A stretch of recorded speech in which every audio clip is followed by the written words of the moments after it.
আসসালামু আলাইকুম। আজ আমরা শিখব নবম দশম শ্রেণীর সম্পাদ্য উদাহরণ 4। তো চলো শুরু করি।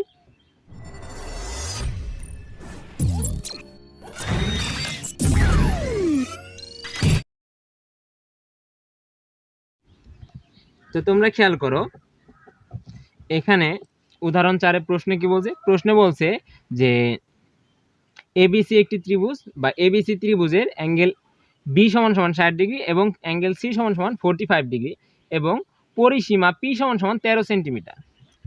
তারপর বলছে ক নাম্বারে যে স্কেল ও কম্পাসের সাহায্যে অ্যাঙ্গেল বি ও অ্যাঙ্গেল সি কে আঁকো, মানে 60 ডিগ্রি এবং 45 ডিগ্রিকে পেন্সিল কম্পাসের সাহায্যে অঙ্কন করতে বলছে। তারপর দেখো খ নম্বরে বলছে ত্রিভুজটি অঙ্কন করো। গ নম্বরে বলছে একটি রম্বস আঁকো যার বাহুর দৈর্ঘ্য p/3। ঠিক আছে, মানে পি কে 3 ভাগ করলে যেই মান বের হবে তা দ্বারা একটা সম্পাদ্য অঙ্কন করছে এবং একটি কোণ অ্যাঙ্গেল বি এর সমান। তো ক নাম্বার আমরা দেখি ক নাম্বার কেমনে করতে হয়। ক নাম্বার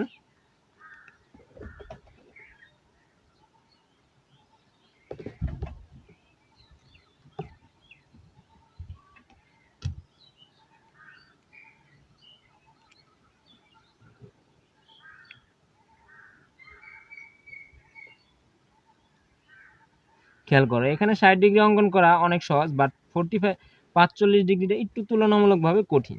তো দেখো এটাকে আমরা প্রথমে কি করব, 60 ডিগ্রি অঙ্কন করার জন্য এভাবে একটা দাগ দিব।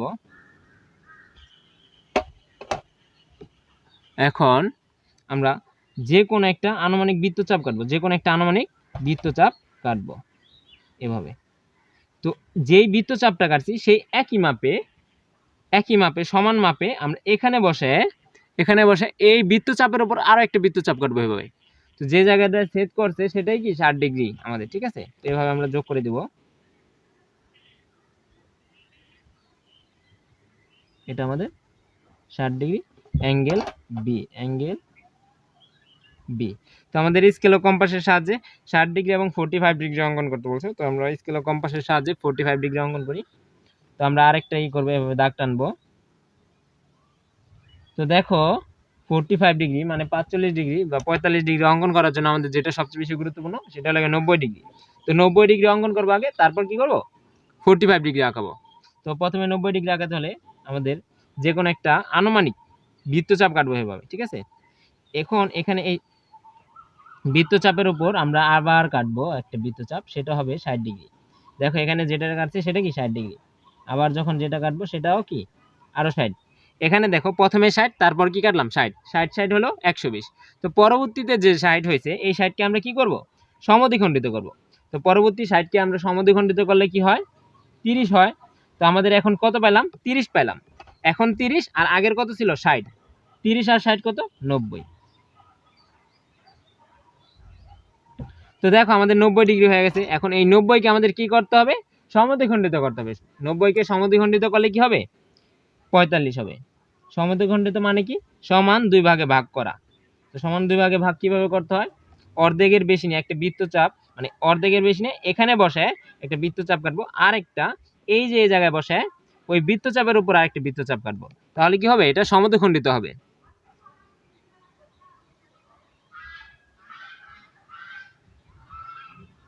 তো দেখো এটা কত ডিগ্রি, 45 ডিগ্রি, আর এটা 60 ডিগ্রি। এটা অ্যাঙ্গেল সি। তো তোমরা খেয়াল করো খ নাম্বার প্রশ্নে কি বলছে। খ নাম্বার প্রশ্নে বলছে ত্রিভুজটি অঙ্কন করো, মানে উদ্দীপকের যে তথ্য দিছে সেই তথ্য অনুযায়ী কি করব, উদ্দীপক মানে ত্রিভুজটি অঙ্কন করব। তো উদ্দীপকের তথ্য কি দিছে, দুইটা কোণ এবং একটা পরিসীমা। ত্রিভুজের পরিসীমা কত দেওয়া আছে, খ সমান সমান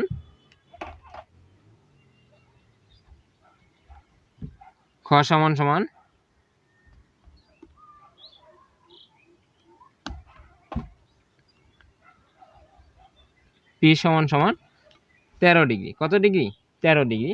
তো এখানে একটা জিনিস খেয়াল করো, আমরা যখন 13 ডিগ্রি না 13 সেন্টিমিটার। তো 13 সেন্টিমিটার আমরা কিভাবে কাটবো, এই যে এখানে শুরুর যে শূন্যর যে দাগটা সেই দাগে থেকে আমরা দাগ টানবো, 13তে যায় দাগ টানবো। ঠিক আছে, দাগে যায় শেষ করব। এটা আমাদের পরিসীমা। আর যে অঙ্কন করবো সেটা কি, দুইটা কোণ।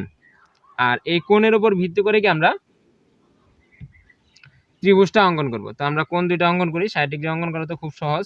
যে কোনো একটা আনুমানিক বৃত্তচাপ নিতে হয় এভাবে বৃত্তচাপ নেওয়ার পর আবার এখানে আনুমানিক ওই একই মাপে বৃত্তচাপ নিতে হয়। এই হয়ে গেল আমাদের 60 ডিগ্রি। আর এখানে আমরা কত ডিগ্রি অঙ্কন করব? 90 ডিগ্রি। 90 ডিগ্রি নিতে হলে তো প্রথমে আমাদের আনুমানিক একটা বৃত্তচাপ নিতে হয়। সেই একই মাপে সেই বৃত্তচাপে বসে 60 ডিগ্রি অঙ্কন করতে হয়। তারপর ওই 60 ডিগ্রিতে বসে আবার 60 ডিগ্রি অঙ্কন করতে হয়। 60 ডিগ্রি অঙ্কন করার পর পরবর্তী 60 ডিগ্রিকে সমদ্বিখণ্ডিত করতে হয়। সমদ্বিখণ্ডিত করলে হয় কত? 90 ডিগ্রি। তো এটা আমাদের 60 ডিগ্রি। দেখো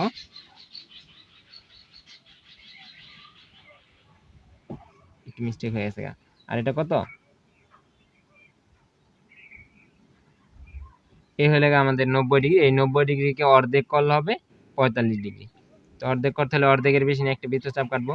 আবার এখানে বসাবো, এখানে বসে এভাবে একটা বৃত্তচাপ কাটবো। বৃত্তচাপ কাটলে এটা যেটা হবে সেটা কি? 45 ডিগ্রি। আর এই দাগগুলো খুব মনোযোগ এবং খেয়ালের সাথে দেবো যাতে আমাদের ভুল না হয়, কারণ এইসব ছোট্ট একটু ভুলের কারণে ত্রিভুজ পরবর্তীতে মিলতে যায় না।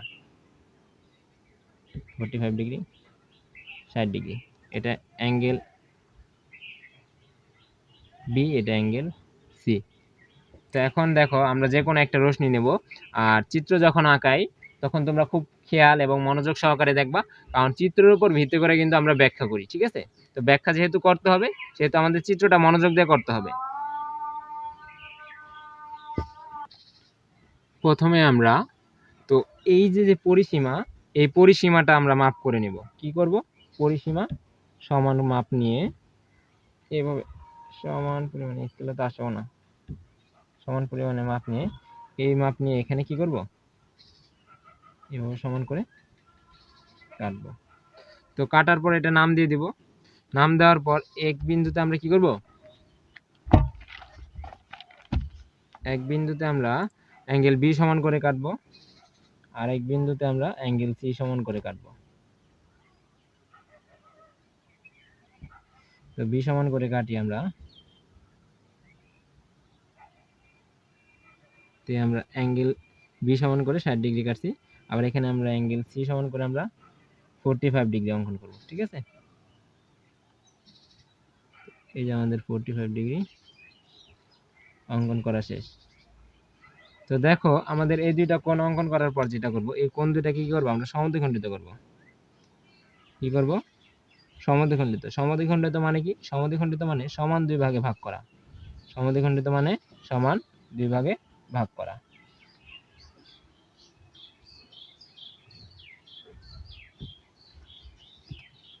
তো এখন সমদ্বিখণ্ডিত কেমনে করে? অর্ধেকের বেশি নিয়ে বৃত্তচাপ নিয়ে, অর্ধেকের বেশি একটা বৃত্তচাপ নিয়ে এ পাশে একটা বৃত্ত কাটে এবং বৃত্তচাপ কাটে এবং এ পাশে বসায়, এ পাশে একটা বৃত্তচাপ কাটে। আবার অনুরূপভাবে এখানে বসায় এ পাশে একটা বৃত্তচাপ কাটে, আবার অনুরূপভাবে এখানে বসায় এ পাশে একটা বৃত্তচাপ কাটে। বৃত্তচাপ দুইটি পরস্পর এই বিন্দুতে ছেদ করবে। কোন বিন্দুতে? এ বিন্দুতে। আমরা এটাকে যোগ করে দিই।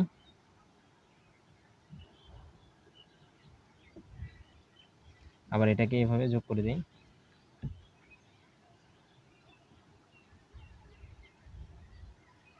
ওকে, পরস্পর এ বিন্দুতে ছেদ করছে। আর এগুলার নাম আমরা দিয়ে দিই। ধরো এটার নাম দিলাম আর, এটার নাম দিলাম আমরা আর এক্স থেকে আর কি অনুযায়ী কাটছে, এবং এখানে আমরা দিলাম ই, এখানে দিলাম এফ। ঠিক আছে? তো এখন কি করব? এই যে কোণটা আঁকছি না, মানে 60 ডিগ্রি, মানে 60 ডিগ্রির অর্ধেক, মানে বি কোণের অর্ধেক, এই অর্ধেক কোণটা এই যে এই বিন্দুতে বসায় আর যে পাশে আছে সে পাশে কাটবো। তো দেখো কিভাবে কাটতে হয় আমরা আগে দেখি। এভাবে নেওয়ার পর এখানে বসাবো, এখানে বসে এভাবে একটা বৃত্তচাপ কাটবো। বৃত্তচাপ কাটার পর এটাকে যে দূরত্বটা আছে সেই দূরত্বটা আমরা কাটবো। এই দূরত্বটা এখান থেকে নিয়ে যাব এবং এখানে বসে এই যে জায়গায় বসে এভাবে কাটবো। কাটার পর আমরা এটাকে এভাবে দাগ টেনে দেব।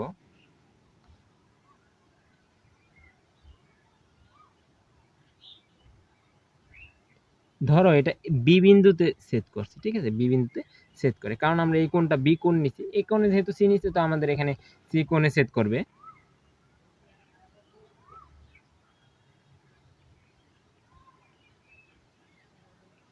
তো তো 45 ডিগ্রি নিচে এখানে এই পাশে বৃত্তচাপ কাটবো, কাটার পর আমরা এখান থেকে দূরত্বটা নিব।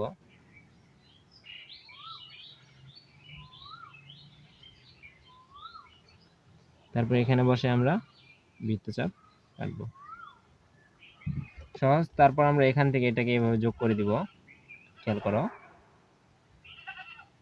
এভাবে যোগ করার পর এটা পরস্পর সি বিন্দুতে ছেদ করে। তো তাহলে আমাদের ওই যে ত্রিভুজটা অঙ্কন করতে বলছে এ বি সি, ওই উদ্দিষ্ট ত্রিভুজ। তো এটার ব্যাখ্যাটা আমি লিখে রাখছি, বলতেছি এই ব্যাখ্যাটা কিরকম হবে। আমরা যেভাবে অঙ্কন করছি ঠিক সেভাবেই কি ব্যাখ্যাটা হবে। তো খেয়াল করো, এখানে আমি আগে লিখে রাখছি। তো এখানে আমরা প্রথমে কি অঙ্কন করছিলাম, যে কোনো একটা রশ্মি আর এক্স, ওই রশ্মি থেকে পি আর সমান পি কেটে নেই। তো আমরা প্রথমে পি আর সমান পি কাটছি, কাটার পর কি আর বিন্দুতে হাফ অ্যাঙ্গেল বি অঙ্কন করছি এবং কিউ বিন্দুতে হাফ অ্যাঙ্গেল সি এর সমান করে যথাক্রমে কি অঙ্কন করছি, অ্যাঙ্গেল ই আর এক্স ও অ্যাঙ্গেল এফ কিউ আর আঁকি। তো দেখো আমরা এই জায়গায় যে চিত্রটা অঙ্কন করছি এটাই কিন্তু অঙ্কন করছি। দেখো যে হাফ অ্যাঙ্গেল বি সমান অ্যাঙ্গেল ই আর কিউ এবং হাফ অ্যাঙ্গেল সি সমান আর কিউ এফ অঙ্কন করছি, তাই না? এই জিনিসটা আমরা এখানে বলছি। তো আঁকি, তারপর ই আর ও এফ কিউ এ বিন্দুতে ছেদ করে, ঠিক আছে। এবার এ বিন্দুতে, কোন বিন্দুতে, এ বিন্দুতে ই আর এর পাশে, এটা লেখলে হবে, না লেখলেও কি সমস্যা নাই, এ বিন্দুতে ই আর এর পাশে অ্যাঙ্গেল ই আর এক্স এ অবস্থিত যে পাশে, মানে অ্যাঙ্গেল ই আর এক্স যে পাশে অবস্থিত সেই পাশে অ্যাঙ্গেল আর এ বি সমান হাফ অ্যাঙ্গেল বি এবং এফ কিউ এর যে পাশে অ্যাঙ্গেল এফ কিউ আর অবস্থিত যে পাশে অ্যাঙ্গেল কিউ এ সি সমান হাফ অ্যাঙ্গেল সি আঁকি, ঠিক আছে। তো ওইটা আঁকার পর দেখো পরস্পর A B O A C রেখাংশ পরস্পর আর কিউ কে যথাক্রমে বি ও সি বিন্দুতে ছেদ করে। তো ছেদ করার পর কি হয়, একটা ত্রিভুজ হয়। দেখো এবিসি একটা ত্রিভুজ হয়। তো এই ত্রিভুজটা কি, ওই উদ্দিষ্ট ত্রিভুজ, ঠিক আছে। আশা করি তোমরা বুঝতে পারছো। তো তোমরা খেয়াল করো গ নাম্বার প্রশ্নটা কিভাবে করতে হবে। গ নাম্বার প্রশ্নে বলছে একটি রম্বস অঙ্কন করো যার বাহুর দৈর্ঘ্য p/3 এবং একটি কোণ বি এর সমান। তো আমরা অঙ্কন করি, আগে গ নাম্বার দিয়ে লিখি গ। তো এখানে একটা জিনিস খেয়াল করো, আমাদের প্রথম যে কাজটা করতে হবে p/3 অঙ্কন করতে হবে। এখানে যেহেতু 13 সেন্টিমিটার দেওয়া আছে, 13 সেন্টিমিটারকে আমাদের 3 ভাগ করতে হবে। 3 ভাগ মানে সমান 3 ভাগে ভাগ করতে হবে, সমান 3 ভাগে ভাগ করতে হবে। তো দেখো সমান 3 ভাগে ভাগ করতে হলে কি করতে হবে, আমাদের প্রথমে 13 সেন্টিমিটার আঁকাতে হবে। তো আমরা 13 সেন্টিমিটার অঙ্কন করি, এখান থেকে এভাবে 13 সেন্টিমিটার তৈরি দাগ দেই, একেবারে 0 থেকে 13 তৈরি দাগ দেব। তারপর আমাদের প্রথম কাজটা আমাদের আনুমানিক একটা একটি এভাবে একটা কোণ অঙ্কন করতে হবে, আনুমানিক একটা কোণ। তো এই যে কোণটা অঙ্কন করছি ঠিক একই সমান কোণ এ পাশে অঙ্কন করতে হবে। তো ঠিক অঙ্কন করি আমরা। তো সমানভাবে অঙ্কন করতে হলে আমাদের একটা আনুমানিক একটা বৃত্তচাপ নিতে হবে।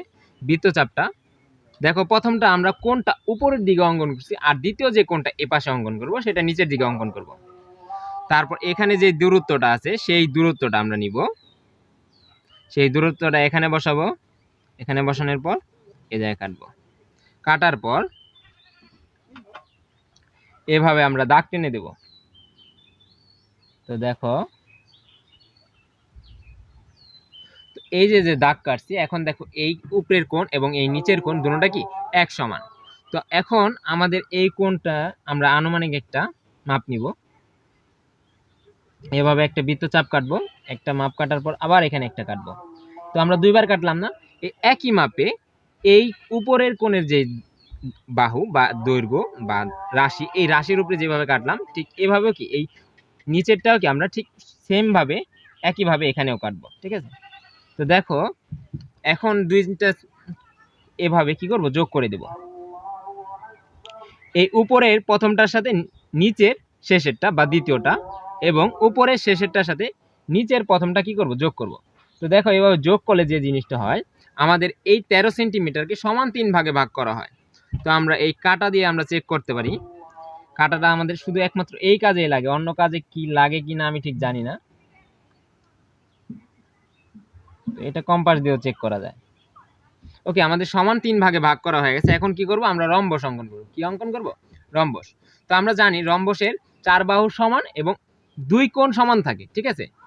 বর্গের যেমন 4 বাহু সমান থাকে, রম্বসেরও ঠিক 4 বাহু সমান থাকে, কিন্তু কোণগুলা সমান থাকে না, 2 কোণ সমান থাকে। তো আমাদের কোণ যেহেতু 60 ডিগ্রি, তো আমি আর কষ্ট করে 60 ডিগ্রি অঙ্কন করলাম না, 60 ডিগ্রি অঙ্কন করা যেহেতু সহজ। তো দেখো আমরা এখানে যে কোনো একটা রশ্মি নিলাম, রশ্মিটার নাম দেয়া নেই বি এক্স। কি নাম দিলাম? B X. এই অ্যাঙ্গেল বি বিন্দুতে আমরা কি অঙ্কন করব? দেখো চিত্র অঙ্কন করাটা খুব মনোযোগ দিয়ে দেখবা, কারণ হলে চিত্রের উপর ভিত্তি করে কি আমরা ব্যাখ্যা করি। তো আমরা প্রথমে কি যে কোনো একটা রশ্মি বি এক্স নেই বা বি এক্স কাটি। বি এক্স থেকে এই যে পি বাই 3 মানে পি এর 3 ভাগের 1 ভাগ, তো পি বাই 3 সমান বি এ কাটি। কি কাটি? বি এ কাটি। তো বি বিন্দুতে, কোন বিন্দুতে? বি বিন্দুতে অ্যাঙ্গেল মানে বি সমান করে, বা অ্যাঙ্গেল বি সমান মানে 60 ডিগ্রি অঙ্কন করি। তো 60 ডিগ্রি অঙ্কন করলাম।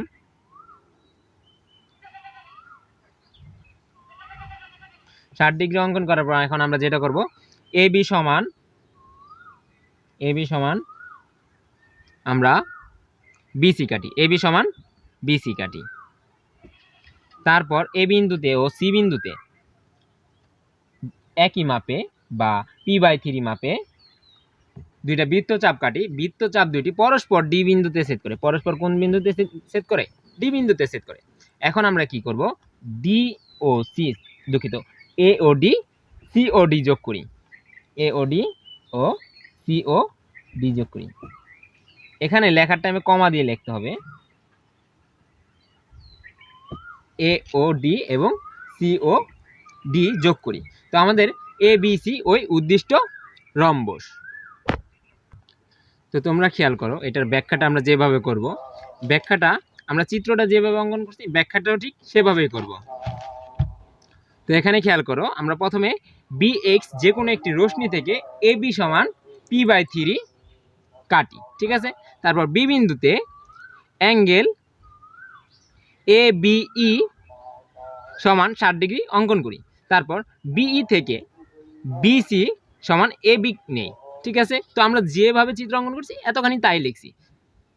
এবার বা আবার এ ও সি বিন্দুতে, এ ও সি বিন্দুকে কেন্দ্র করে 1/3 পি মানে পি বাই 3 এর সমান ব্যাসার্ধ নিয়ে অ্যাঙ্গেল এ বি সি এর অভ্যন্তরে দুইটি বৃত্তচাপ কাটি।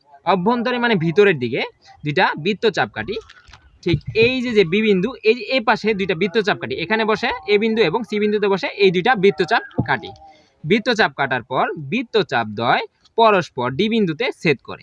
তারপর এ ডি এবং সি ডি যোগ করি। তো যোগ করার পর কি হলো? সুতরাং এ বি সি ওই উদ্দিষ্ট ত্রিভুজ। আজকের জন্য এইটুকুই, আবার দেখা হবে পরবর্তী কোনো ভিডিওতে।